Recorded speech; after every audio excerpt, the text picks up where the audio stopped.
I start out with a nice big bag. I think this will do the trick. I use other plastic bags that I've been saving up for a while to stuff it, using all the bags. And once I use up all the bags, I use other things to stuff it with. It's amazing how much you can get inside one of these. Now I tie it up, and then after I tie it up, I start taping it, and I tape the entire bag all the way around, trying to keep a certain shape to it. Once I get it all taped up, I cut me some lengths of twine, nice and long, so I can grip a hold of it. Now this takes a bit of strength. This actually works better if you have another person helping you out. And also I do recommend wearing protective gloves because you can cut your fingers with the twine if you're not careful. So I have to pull it real tight and then put my thumb or finger down in there and tie it with my other hand, which is kind of tricky. Takes a bit of manual dexterity. Like I said, it would work better if someone else was there to help you. I try to keep them even all the way around, and I do about 16 sections altogether, which require 8 pieces of twine. Now this is what I'm going to use to hang the pumpkin up so I can do the paper mache all the way around. I made this myself. I'm putting these weights on either end for support. Now I'm tying it to a length of PVC pipe, and I cut notches on the top of these frames, or whatever you want to call them. And now this is what I'm doing for my paper mache. I'm mixing school glue, 3 parts glue, 1 part water. Stir it up real good. And then I start doing my paper mache using newspaper. Dip the newspaper into the glue and get off some of the excess, and just lay the strips on there. And here I'm getting underneath there. It really helps when you have it suspended like that. And then for quick dry, I use a fan, and then when it's all dry, I put on another layer. Now I do this about 4 times. I want it to be nice and thick. When everything's all dry, I cut it down. Now it's time to remove the top, and I'm using my utility knife, cut it all the way around. Trying to get this lid off. It takes a little bit of work. I have to cut the twine that's in there because the twine sticks to the lid. It's all the way around. I pull the twine off the lid there. Now comes the fun part, pulling all this stuff out. Everything is intact. I feel like I'm doing a magician's trick pulling all this stuff out. There it is, nice and empty. Some areas on the pumpkin were a little too thin, so I added some newspaper or some paper mache inside. When you can see light going through, you know it's too thin, so I have to add more paper. Now here I am making the stem by rolling up this crinkled up paper, wrapping it up, twisting it,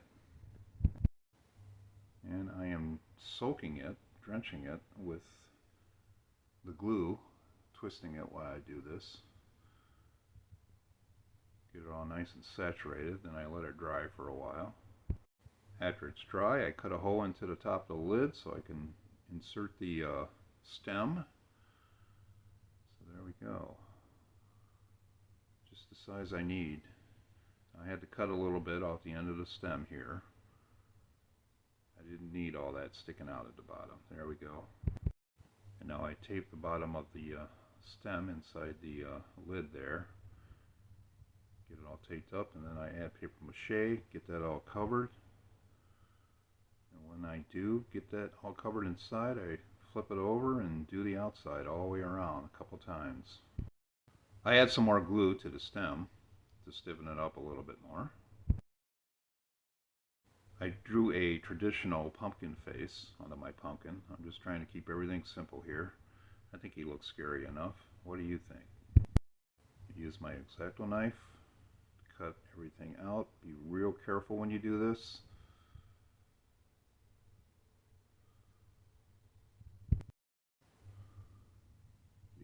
and then the nose. And there he is, my nice, scary, smiling pumpkin. Pretty frightening, isn't he? I cut this piece of paper from a paper bag. I'm going to use it to seal this up here. Now, you don't have to do it this way. You can use cloth, or you can leave it open, do whatever you want. I just cover it with Mod Podge here, and then I put it in there, make sure it's sealed. I tape it inside, and then after I tape it, I actually applied paper mache over the tape. Now it's time to reattach the lid. I make sure it's all lined up properly, and I tape it all the way around. You'll also notice that I cut the stem down. I didn't like the way it looked. I wanted it a little shorter, so I just paper mache all the way around the lid there. I do it 2 layers. Once that is all done and dry, I just take some white paint and paint it all over. This is going to be like my primer.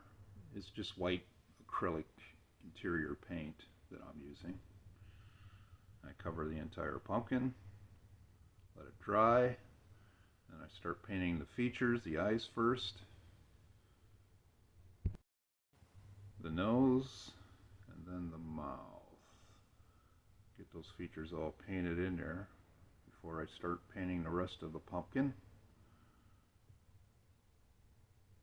Do a couple coats. This is actually pumpkin orange that I am using to cover the pumpkin with. For the stem, I am mixing brown and green together, mixing it up. Get that all painted up. Do a couple coats on that. I then lightly and loosely touch it up with some green. And now I am using a little bit of black paint with quite a bit of water. This technique is called blackening.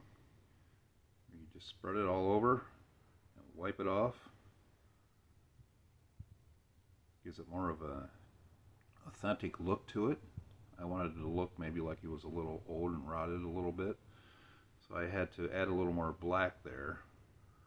It wasn't dark enough for me. Wanted to get the proper effect. And now I am covering him with 2 coats of polyurethane to protect him.